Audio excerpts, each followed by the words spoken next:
A jornada da pregação. Primeira parte, a teologia da pregação. Primeiro, preparando-se para a jornada da pregação. Uma teologia da pregação. Nessa primeira parte do livro, quero incentivar os pregadores a se prepararem para o início da jornada da pregação. Pois antes de colocar o pé na estrada, precisamos conhecer bem o chão em que estamos pisando, ou seja, a nossa herança homilética e o contexto para o qual pregamos agora. Precisamos também ter uma compreensão mais profunda do que seja a pregação bíblica, expositiva e missional, que é o objetivo a ser alcançado. E claro, precisamos percorrer essa jornada alicerçados em uma boa teologia da pregação, que nos guie durante todo o percurso, como bem afirmou John Stott. Para se pregar a palavra de Deus em um mundo que parece tanto não a desejar quanto não estar apto para ouvi-la, o segredo essencial não é articular certas técnicas, mas ser articulado por certas convicções. Em outras palavras, a teologia é mais importante do que a metodologia. Técnicas fazem de nós apenas oradores, e se quisermos ser pregadores, teologia é o que necessitamos. Nossa herança homilética.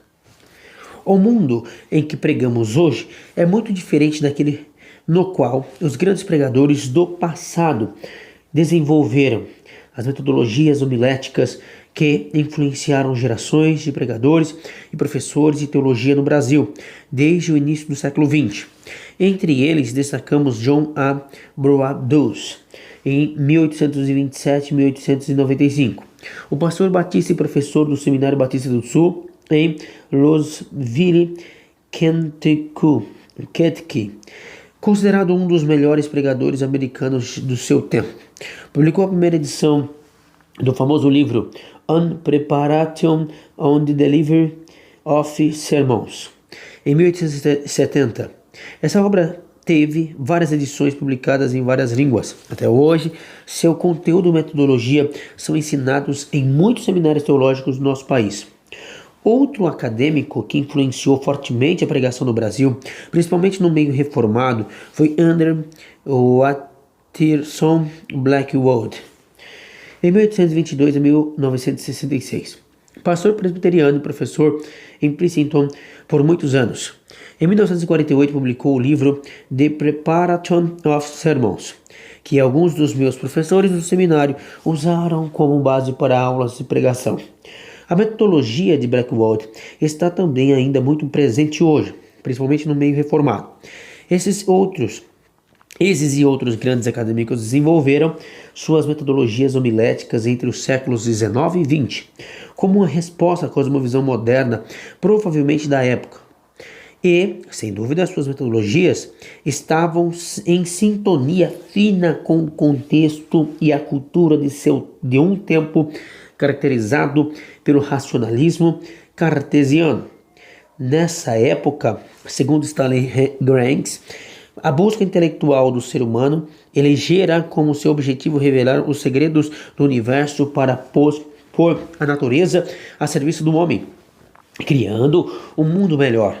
Essa busca culminou na modernidade característica do século XX, cujo empenho tem sido infundir na vida do gerenciamento racional capaz de aperfeiçoar a existência humana por intermédio da tecnologia.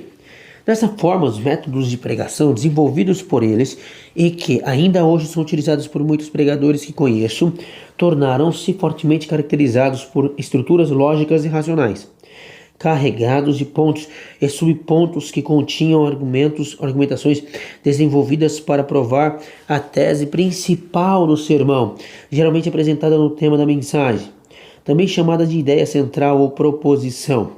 O conteúdo do sermão era organizado em uma estrutura homilética adequada para alcançar a mente do ouvinte na época.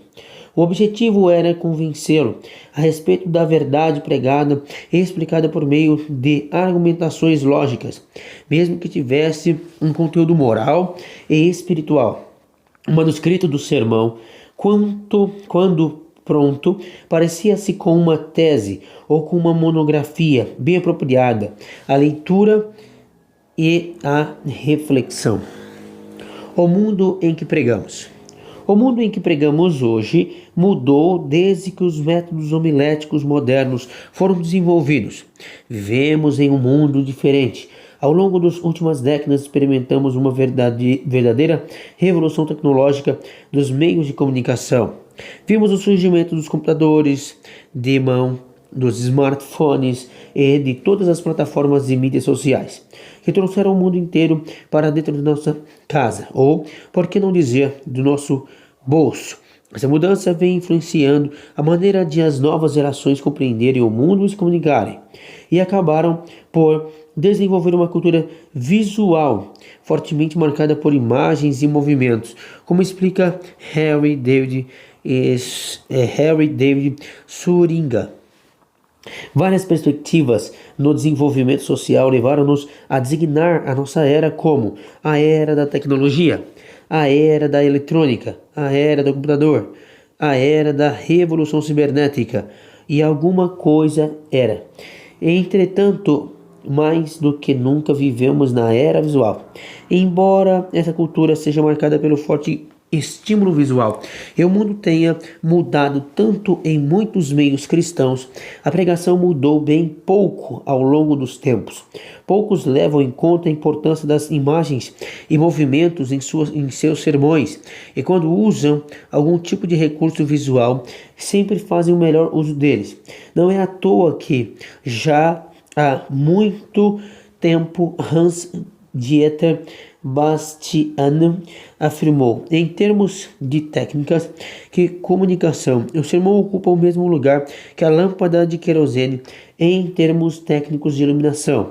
Essa é uma dura constatação, pois enquanto o mundo tem ficado cada vez menos moderno e cada vez mais pós-moderno, muitos pregadores têm perpetuado um estilo de pregação cada vez menos sintonizado com o que vivemos hoje. Em muitos lugares há igrejas e pregação contínua, sendo como era 100 anos atrás.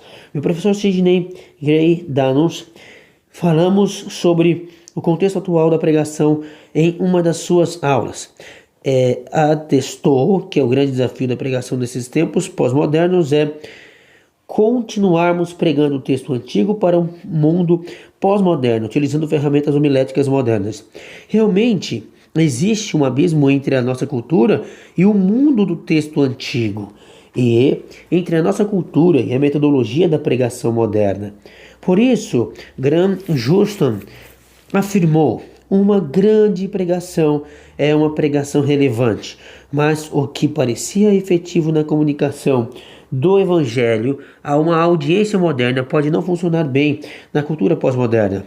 Claro que não devemos desconsiderar todo o trabalho e contribuição dos grandes pregadores que nos precederam, mas assim como eles fizeram, devemos entender nosso contexto e repensar as metodologias homiléticas de forma a tornar nossa pregação mais efetiva para a nossa cultura.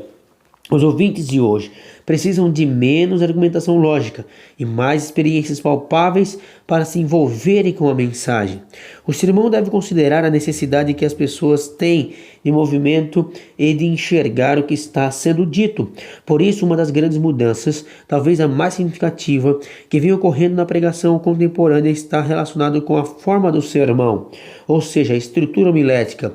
Segundo Fred Craddock, forma não é uma simples estrutura, um cabide, uma linha sobre o qual alguém deseja sua apresentação, mas a forma por si só é efetiva e contribui efetivamente com aquilo que o pregador deseja dizer e fazer. Às vezes, não é menos persuasiva que o próprio conteúdo. A nova homilética, que é uma tentativa de comunicar a palavra de Deus de forma eficaz no contexto do ouvinte pós-moderno, tem como pressuposto a desconstrução das formas clássicas dos sermões, geralmente estruturados em pontos e argumentações lógicas, e a sugestão de formatos mais narrativos para o sermão. Em vez de uma tese seguida de argumentações, tem de se um movimento seguido, enredo bem elaborado, como sugere Paul Scott Wilson. O pensamento contemporâneo também sugere que o sermão bíblico ou as homilias não sejam estruturados primeiramente na base da argumentação lógica persuasiva. De fato, defende-se um enredo ou uma direção narrativa. A valorização de sermões narrativos resgata o poder da história dentro do sermão.